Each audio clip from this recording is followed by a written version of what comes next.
Oh, is that who we play? Yes, it is. I wanted to use that for UConn, but didn't get to do that because it was right after Christmas. Yeah, it's a big game. I mean, they've played really well. 3 losses on the season, 1 to us.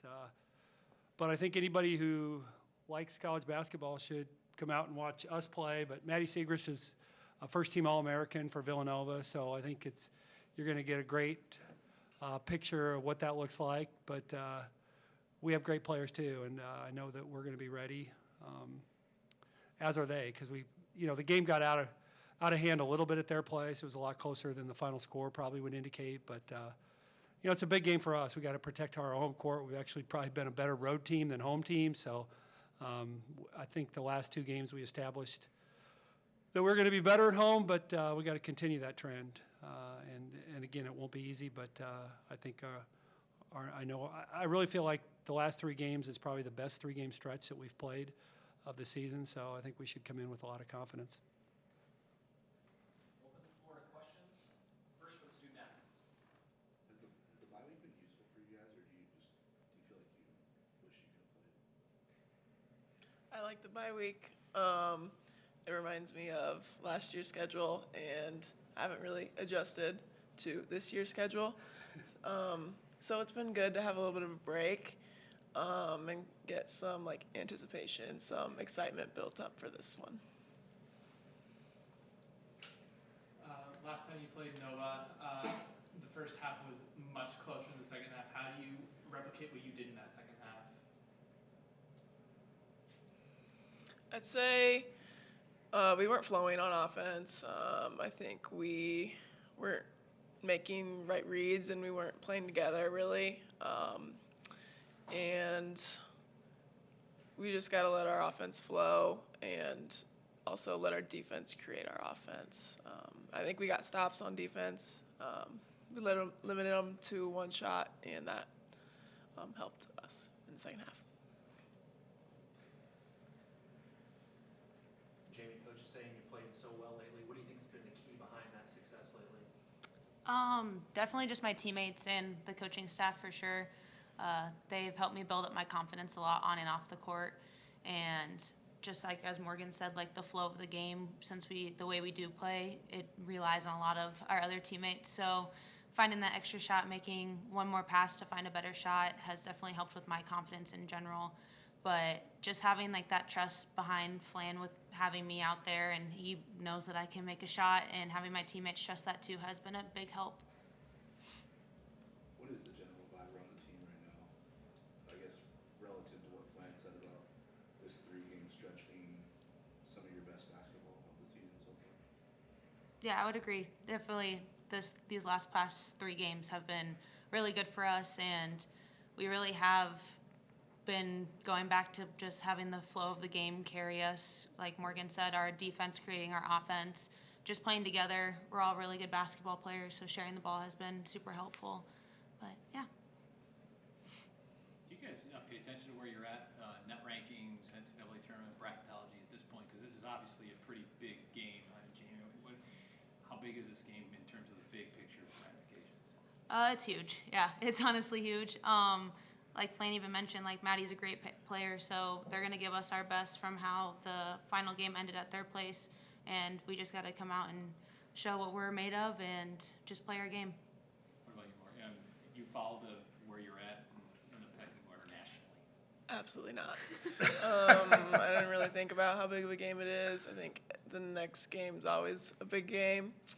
So yeah, that's my honesty. Thank you for your honesty. How do you prepare differently for a rematch? You've already seen this team. Attention to detail. I think sticking to our defensive scheme last game worked well, and kind of just being attentive to that and just coming out with intensity right from the get-go, because I'm sure that they want to kick us in the face. And that's it. What do you think has been just key for you guys in these last couple of games that have made you guys be successful? I would just say we're just having fun. We've gone back to just playing fun basketball, and as you can, if you're in the stands watching on TV, you see a lot of smiles on our face. We're cheering each other up. We're picking each other up when they need it. And I think that was huge, just to go back and find that reason why we all love playing basketball together, and we're just having fun with it. Did you lose that early on? Like, was it because of all the pressure coming and doing what you did last year? Was there an issue there, not having fun? Yeah, there was a chemistry issue, but How'd you Yeah. fix it? How'd you fix it? we went to team therapy, talked about our feelings and got vulnerable a little bit, and then just collective effort, everyone buying in. What's team therapy? I've never been. Yeah, we just had our sports psychologist come in and we talked Oh, about so some stuff. everybody's in a room and- Yeah, just a big circle. Was it hard? Was it hard? Yeah. It was, yeah. It gets you out of your comfort zone for sure. But like Morgan said, it made you vulnerable, and you kind of could see how different pressure was laying on different people that you may not notice. So we just talked about like how we can be there for each other on and off the court. And I think that's helped us a ton these last few games. Is Yeah. we're just What finding that. was this? After UConn? Or no? Providence. Was it after Was Providence? it after Providence? Was it after Providence? Yeah. Oh yeah, Yeah. right before Marquette. Yes. Yeah. Yeah. Lance idea, I'm sure. Can't believe they didn't come to me. I'm sure you're both gonna get a crack at her tomorrow. What's top of mind in terms of your checklist of making things as hard as possible on Maddie, knowing that she is one of those players who can hit tough shots even if you're in the right spots? And having that mindset of, sometimes you're doing everything right and she just hits one over you. But also just relying on your help. I think most of the time tomorrow we're going to have some kids that we can gap off of and pushing her to the spots. Does the offensive end help in that regard in terms of however much you can make her work on that end will, Yeah, for sure. I guess, predictably sap some of her pop offensively? Yeah, just getting her involved in a lot of screens, cutting if she is on you. Like you said, involving her as much as we can to make her tired on the offensive end to help us on the defensive end. Being back in like full swing of classes, having like that additional structure and that additional work, how does that impact your prep? I like it. The routine is nice. And just, I don't know. Yeah. I like it.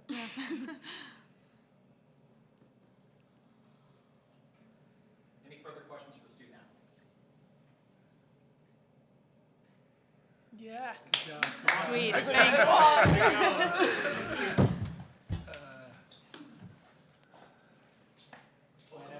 Good job. Coach Flannery. Have you noticed the difference after that little session thing? Like, is there a noticeable difference, and how helpful was that? Yeah, well, I think it's telling that Morgan brought that up here in a public setting. I think that's a good thing. It means that it was maybe more impactful even than I thought. I mean, because it's not like we encourage them to talk amongst each other, amongst themselves, and sometimes I think an outside voice or a little bit of an outside voice can help them because people who are closer to them sometimes have a hard time getting them to see the bigger picture, or there's maybe more authenticity if it's from an outsider, or they view it as having more authenticity versus, if Flan's saying it, it's because it's self-serving or whatever. So I think it's great. I mean, I think you can overdo that, and sometimes that's not, if you're constantly having to meet about issues, that's not necessarily a good thing. But I do think, from what I was told, it was helpful and impactful, and so I think it's great that I think we've to your earlier question about pressure and stress, I do feel like that was something that I had a hard time bringing up too much or not enough, right? It's like, do you talk about it? Hey, are you guys stressed? Are you feeling too much pressure? Because the more you bring it up, I think the more likely it is that you feel like you're only exacerbating the pressure that they feel versus if you never bring it up, well, he doesn't understand what we're going through. So I think it's good that they had an outsider and that those resources are now more available to college students than they've ever been. Why do you think it impacts their play the way it does? What do you feel like, just being honest with yourself about the fact that you're dealing with more pressure than you ever felt before, and that just speaking that into the atmosphere allows them to play looser? Yeah, I think a lot of it has to do with just the pressure that youth sports induces kind of over a long period of time, and kids get to not a breaking point, but they get to those crisis points a little bit more often than probably they did when Andy was growing up. Let alone Flan. So I just think it's hard to have as a coach, it's hard to have a handle on, okay, which 2 or 3 players are going through, self-doubt, versus a whole team of them, or, because it usually isn't the whole team at one time, but it's maybe 2 or 3 at a time. So I think it's good that they did it all at once so they could kind of have an idea that I'm not alone.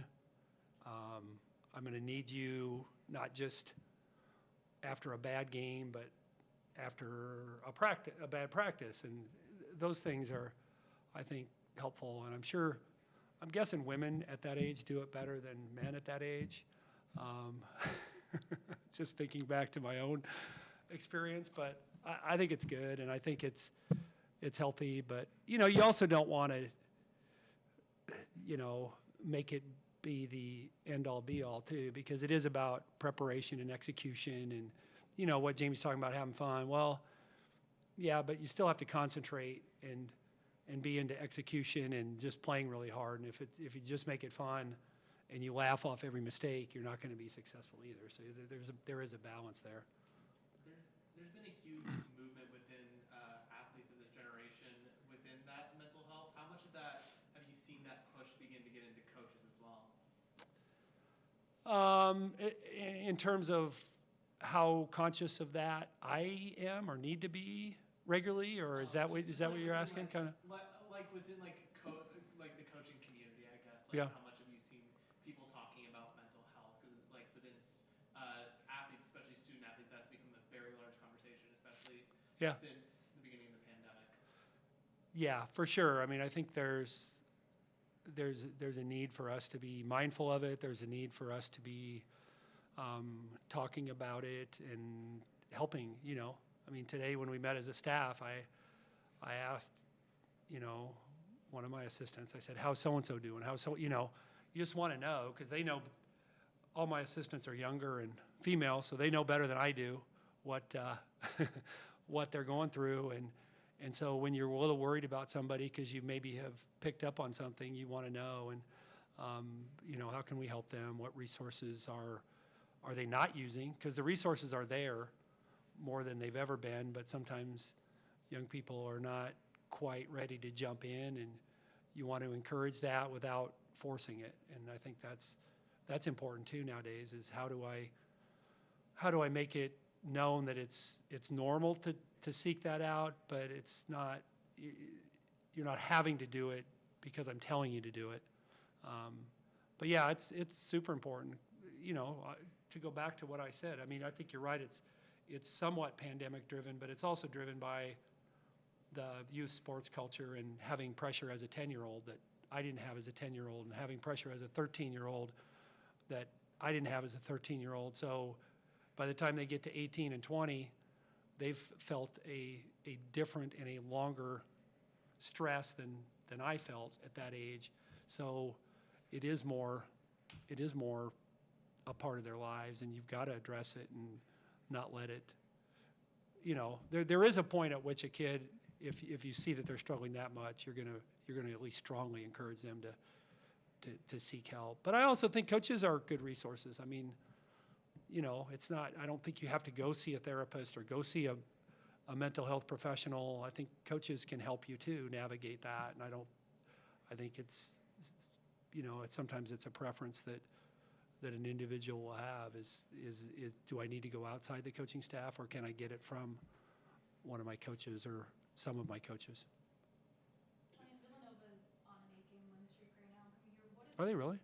I, I knew it'd been a lot, but I didn't know it was 8. Good. What have you seen from, like, I don't know, recent games you've maybe watched them in film, how different they are of a team than when you guys played them this season earlier?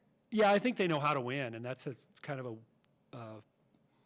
simple statement, but it's true. Like there's games where, boy, they didn't have their best offense, but they figured out a way to guard a little better that night, or rebound a little better, or boy, they weren't quite as sharp in the first half, but something clicked and they figured it out. Or the one thing is they always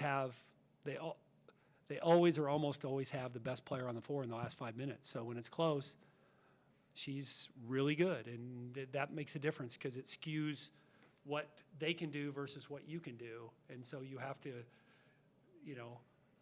play that out. So I do think they have a toughness about them, because, like I said, I think they're playing well for the most part. But even when they don't play well, they can hang in the game and figure out a way to win, and that's the mark of a good team. Because they have some flaws, but they also have a great player.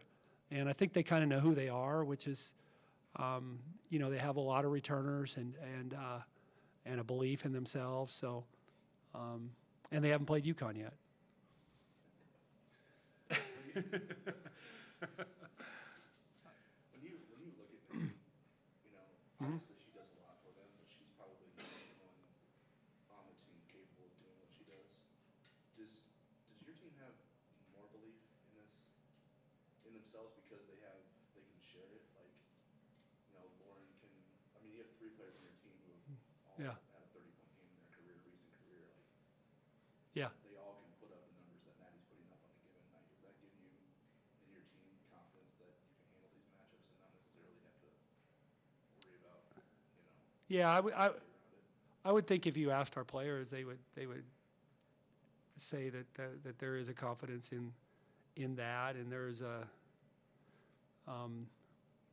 it's a lot. Maddie has a lot of pressure. I mean, and that's what makes her so good. Is I think she scored 20 or more in all 20 games this year, and so it's not like people don't know she's their best player.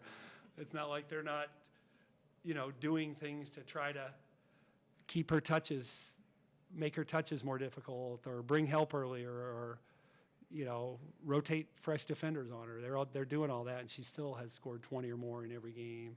So, but I do think having maybe just a little bit more versatility on offense should give us confidence. I mean, but again, they've found ways to win. So but I don't know. I think going back to our first game, I mean, we won the game, and it wasn't a 20-point game most of the way, but I do think we can point to all the things that we did well, and like Morgan talked about, hey, there's some things that we can do better that we got lucky on, that kids have missed open threes and turnovers that we had that maybe didn't hurt us, or offensive rebounds that they got where they didn't convert. So it's not like we can't be better than we were at some things the first time, but I do think just the knowing that we won at their place is a good starting point. Morgan, how is her game of ball? I mean, she's really turned herself into more than just a 3-point chucker, Yeah, I think she has a different level of belief, and so it's not. Yeah, you're right. I mean,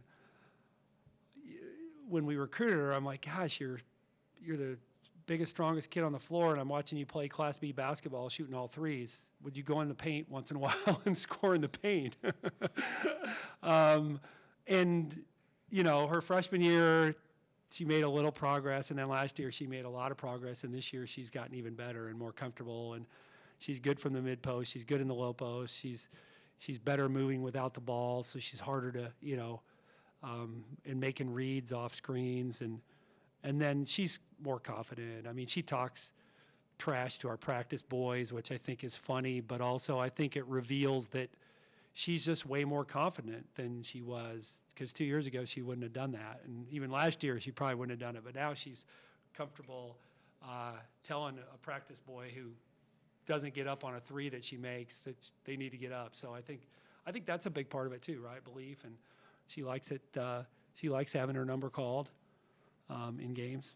You pay attention to your resume at all? Yeah, as much as I say I don't, I do. I don't. In my next life, I'm going to come back as an SID, I think, because I was always a math guy, and I mean, I heard that's a pretty easy job. What does this game represent then, with an opportunity to get, it's not just a top 50 win, it's a top 25 win. Yeah. On your home floor especially with a team that you've already beat on the road, like you probably don't want to give that back or Yeah. make it even, if you will. Yeah, I think it makes it big, and we're coming in with enough confidence, but also, you don't want to get overconfident because Villanova's going to come and fight, and, they've found out they've won 8 in a row. I knew they'd won a lot in a row, but, so it's not going to be easy, but I do think that, you want to, as a coach, I know that, but I don't want to put unnecessary pressure on our team to believe that this game is bigger than the next, because, and we say that all the time, okay, if we win tomorrow night, Providence isn't going to care next Tuesday, especially because they beat us the first time, so it's, but it is a big game from the standpoint that it is a good resume game if we can win. Like with the Big East being significantly better this year, does this 3-game win streak mean more to you? Yeah, I believe it does. I think it is. I think our league is really good, and I do think it's, you look at your schedule and you're not. In the past, you maybe could say, hey, this is a little bit of an easier stretch.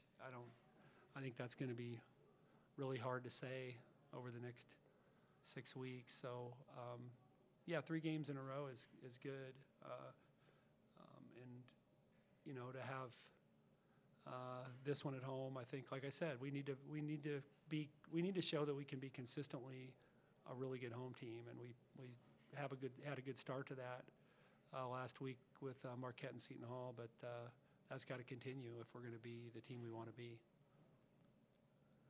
Has this team figured out its defense by the end of the year? We're probably a little closer to that. I do think there are games where it's a little harder to pinpoint who we want to be, because we have some holes. I mean, we have some size issues and quickness issues that aren't going to go away, aren't going to be different. So some of it's game to game. I mean, I don't like it when coaches say, oh, matchups, but there are some games where I feel like we're a little bit more at the mercy of maybe somebody, a scouting report working versus, hey, we can just go play hard and match up with this team, because we do, like I said, we have some deficiencies in terms of size and quickness that are what they are. Got time for one more question. When the team is playing this well, do you ever feel like they're starting to get focused on the tournament too early? No, I don't. I'm not worried about that. I think they're, we talked about, hey, they just got back in class, so they're not professional basketball players anymore. They're back to being student athletes. And Morgan's comment about she likes it. I just think the Christmas break gets so long. Like they get 5.5 weeks off, and it's just like, I'm like, what do you guys do all day? Especially when we have an off day. So I do think that I think there's enough going on in their lives that they're not looking too far ahead, and they're 20, so I hope they're not. I mean, they should be focused on the here and the now.